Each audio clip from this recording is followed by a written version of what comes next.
Have you ever felt like you were in a room full of people and you wonder if anyone truly gets you or truly sees you? Have you ever been at a place wherein you have been in, you have laughed, you've had your good time, but you're wondering, okay, do people even really truly get me and get who I am? Does people even really truly see me?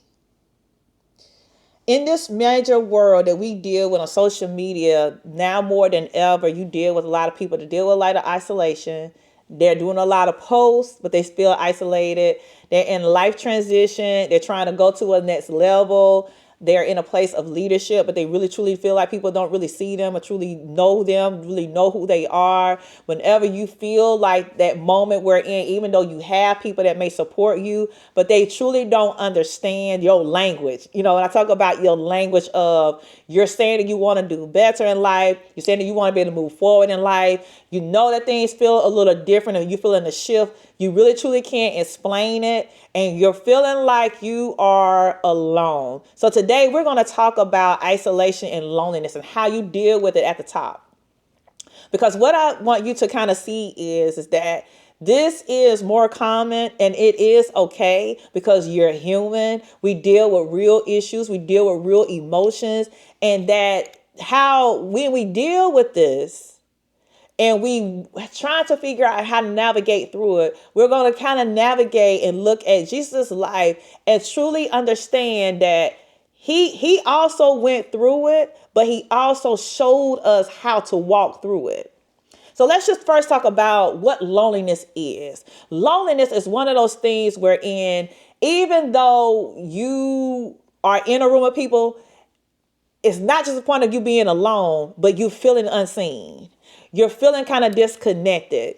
You know how sometimes whenever you with people and one point in time, you all were tight, you all were going together, you all were ride to die. As I say, they call it ride. I don't want to say ride to die because I ain't trying to doubt too many people like that. They were your ride to life.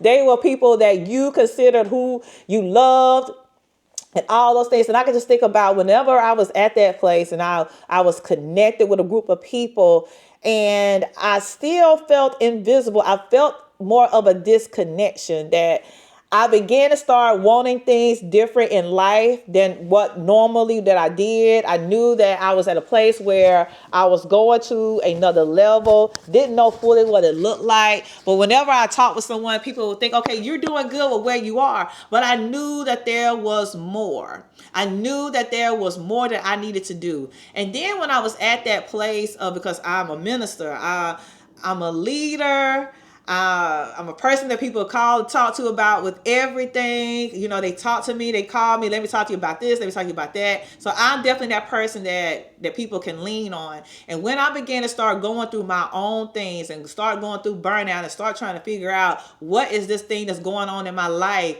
whenever I would try to talk to people, like, okay, you're good. And they would think, okay, well, she's just going to make it through. Because when you are that person that's the go-to, it's hard to go to the people that always come to you. It's hard because they don't fully sometimes understand that you're carrying a weight even with a smile. They don't understand sometimes that you're carrying a weight even through the point of you helping them. You're encouraging them when you need encouragement. You're trying to push them through when you need to push through. Some people truly don't understand. They're just like, oh, you know, they don't even know what to say sometimes to even get through. There'll be sometimes I'll try to talk to people and they will try to give me, you know, support or try to give me encouraging words. But they really didn't know what to say because by the time it got over, I was back encouraging them, you know, because some people can't handle the capacity of who you are. And that is okay. And sometimes we get hurt by that. Sometimes our feelings get hurt. But we have to understand that there are people, especially us who are leaders, the ones that are the go-tos, that there are people that we are called to and they don't have the capacity, the knowledge, or the wisdom to be able to help us. But it is okay. And when you deal with that loneliness, knowing that it's a normal feeling to feel when you're in transition. It's a normal feeling to feel when you are trying to go to a different place or you're at that place. It is okay. It is okay to have those moments when you feel like I'm not being seen. Because when I think about it, when you think about Jesus, He truly understood what it was like to deal with loneliness. You think about when you think about Luke in the 4th chapter, wherein he dealt 40 days alone. He was tempted. He was vulnerable. He was in a place wherein he was in the wilderness. He's alone. He's dealing with all this temptation. We have been at that place where we have been tempted to want to go back to our former selves. We have been tempted to want to go to those former things. And so when you think about those things, you think about 40 days of fasting, and you're dealing with constant temptation. There are many times that we are tempted to go back to those things that we think is comfortable. We are tempted to go back to those things that we think is familiar. But I just want to encourage you to continue to push on forward. Because this moment of time of loneliness may be that time that you need to be by yourself, and you may not need to be seen, because everybody does not need to see what you're going through, because you need the right people that's going to speak to you. You need to preserve and protect your peace. So you're going to have those moments when you feel like you're in the wilderness and you want to be tempted to go back, or you want to be tempted to go off. You want to be tempted to go off on that person. You want to be tempted to say, you know what, I can just, because the thing about Jesus, he could have handled Satan on a totally different level than he did. He had the power to do it. That's what we fail to realize. He had the power to do it. He just chose not to address it. And so we have to understand that we can't match energy with energy when we're in the wilderness time. We have to be using wisdom. We have to continually be purpose driven and purpose focused. Then you think about the Garden of Gethsemane. That is one of the things. So anytime I think about it, we get around the time that we reflect on Resurrection Sunday, and I start thinking about all those people that he helped heal, all those people that he helped to get through. And in Matthew 26 chapter, he asked his friends to stay with him. He told them he was distressed. That's what I talked about before. They can't handle your capacity. He told them, I'm distressed. And they fell asleep. Okay. Sirs, you mean to tell me he already has done the Last Supper? He has washed you all's feet. Now he's telling you he's stressed out to the point wherein he goes into the Garden of Gethsemane and he is like, you know what? Let this cup pass. There are many times wherein we feel like the weight is so heavy that we're like, God, let this thing passed from me. I don't want to do this thing anymore. I don't want it. I don't want it. You can have it. I don't want it. Can this cup pass? Can I just go on? Can there be another way? As I said before, they weren't able to handle that capacity. And to the point I think about wherein Jesus was so distressed that his blood, the sweat began to turn to blood. That lets you know that he was under major distress. Now, I have been under distress, but not to the point wherein that has been the sweat turning to blood situation. So that lets you know that he knew the way that what he was about to go through was heavy. And so times we deal with things that are so heavy that we feel like, whew, can this be another way? Or can this go on? I feel resentment. I feel betrayal. Peter, I know that he's going to deny me. Judas, I already told him, please just go ahead and do what you're going to do, because I already knew he was going to betray me. And now I'm dealing with this major issue, and I'm trying to figure out all of these people up unto the cross. Where were these people? They ain't even helped me carry up the cross. They were praising me earlier. But now they're doing this. This is why we can't get caught up in the crowd. There are people that are some seasons and reasons in our lives. They're there for a season and they're there for a reason. And then once that time is past, it's past and it's okay. But when I start thinking about all these things that Jesus did, and this is what y'all do. Wow. He could have allowed for resentment to build up. He could have allowed for anger to build up. But he had to stay purpose-driven and purpose-focused. That's determination. And then when you think about on the cross, So I've gone through the trial. I've gone through the beatings. I had to carry the cross, and then I had to get a stranger out in the crowd to come help me carry the cross. None of these people who I helped heal, none of these people I spoke life into, my disciples, they out here denying me, betraying me. Some of them, Peter doing all this, that, and the third. And then everybody else is quiet. And now I'm on this cross. So Matthew 27 and 26, he's like, my God, have you forsaken me? This is the ultimate moment of isolation. When you feel like God does not hear you and he has put an egg, I call it an egg, on you. I want you to start thinking about this, because that's a heavy weight. There are many times that we feel like God is not hearing us and we're talking to the ceiling. There have been times that I can honestly say that I have prayed. Let me tell you something.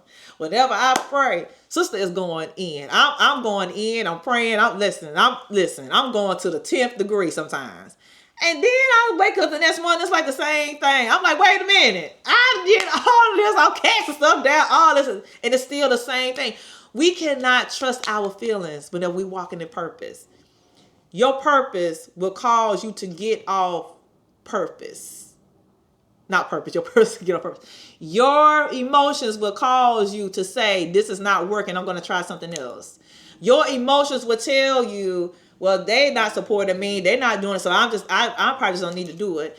You have to be so committed that you're going to say, nevertheless, like he did in the Garden of Gethsemane, when I feel this ultimate moment of loneliness, God, I know what you have spoken to me, and I'm going to continually do it, even if I don't see it. That's why we are reminded in Hebrews 11 and 1 that now faith, it says now faith, is the substance of things hoped for, the evidence of things not seen. That means I don't see air, but I trust in it. I'm going to trust in it. When I'm inhaling and exhaling, that it's working for me. That is how we have to trust God. We have to trust him and build our faith up to say, nevertheless, I'm going to follow even when I don't feel you, even when I don't trace you. I know that footprints in the sand are carrying me. And that's what you have to remind yourself. So let's just talk about how Jesus responded to it. Number one, he prayed and brought that thing to God. Even when he said, my God, he was real with him. Have you forsaken me? He was truly real. He was truly real about where he was. And many times we feel like we can't come to God and be real about where we are. But I just want to encourage you to be real about where you are. I'm not feeling this today. What can I do? What's really going on? Be real about where you are. And then he reached out. Woo! Jesus still reached out to the people. The thing about it is that I want to bring to y'all remembrance that he knew before even the supper. Jesus had already mentioned the Last Supper that Peter was going to deny. He already knew he already knew that Jesus was going to do. Like, he already knew all these things, but he still chose them anyway because he understood that it was not going to stop his purpose. He still reached out. He still helped those. He was still speaking life on the cross, even though he was betrayed. He did not allow for people to take him off his purpose. That's a message. That's why I said we can't get caught up in the crowd. People will Marvin Sapp you down. You know how they doing Marvin Sapp now? All right, listen. Still love you, brother. Love your music. Hey, it is what it is. But they would talk about, one week I was hearing about how good the music was, and the next week, somebody closed the door, he was all over the internet, got all kind of memes, all this thing was torn down. We have to understand that we cannot get caught up in the crowd. Because that goes on to the third thing, that he embraced community, even the flawed community. He lived among people and continued to serve. Even in those moments that people talk junk, even the Pharisees, he still remained faithful and served. Can you remain faithful through the fire? Can you remain faithful in the fire? As I talked about before, these are some things you can start thinking about of how you can begin to start saying, okay, I got to stay faithful through the fire. I said, be real and talk to God. Tell him, be real. And you also got to have a valley walker. You got to have your valley walkers. Jesus had 3. And then even out of those 3, even one still denied, but he still called him back to purpose. But you need to have that safe space where you can be real and take that mask off. Everybody does not need to know everything about your life. It's not meant for social media. People talk about, I'm being transparent, blah, blah, blah. No, everybody don't need to know what's going on. But you need to have that one safe person that you can talk to. And then you serve or help someone that builds connection and continual purpose for you. Continue to serve in spite of. And know that in that time of loneliness, in that time where you feel like it's isolation, that is sometimes the moments that God really wants to get you by yourself to build you up. That time that you feel like it's lonely, that might be a time of build up for you. That you feel like no one understands, that might be character building up for you. Where you feel like you're alone, he's actually showing you how he's really with you. So Jesus understood. And I just want to remind you that he's with you. And that we are reminded in Hebrews, the 4th chapter, the 15th to 16th verse, that he sympathizes with our weaknesses, that he reminds, listen, I understand. I've been there, done that.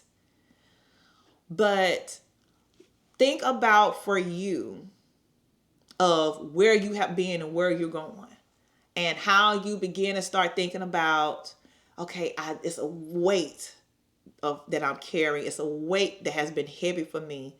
But when you begin to start thinking about it, realize that sometimes this time of loneliness may be a time of transition, or it may be a time wherein you have to see things in a different perspective, and that people don't expect for people to always understand.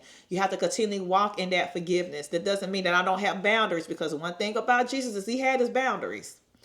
He loved with boundaries. So I'm going to continue to serve, but I'm going to stay purpose-driven, purpose-focused at all times. So I hope that this has been inspiring for you today, and that if you would love to continue to connect, feel free to take a quick quiz on how you can begin to start purposing up your life. It's a stress and burnout decoder, where you can start seeing this stress, burnout, how I can continue to walk in purpose, books, resources that I have on staying on purpose. You can click on the links below, and also subscribe and share with someone who may need some encouragement today, because you never know who may be going through that time of loneliness and may need this encouragement to continually move forward. So you have a great day. And as I always say, walk in purpose. Bye now.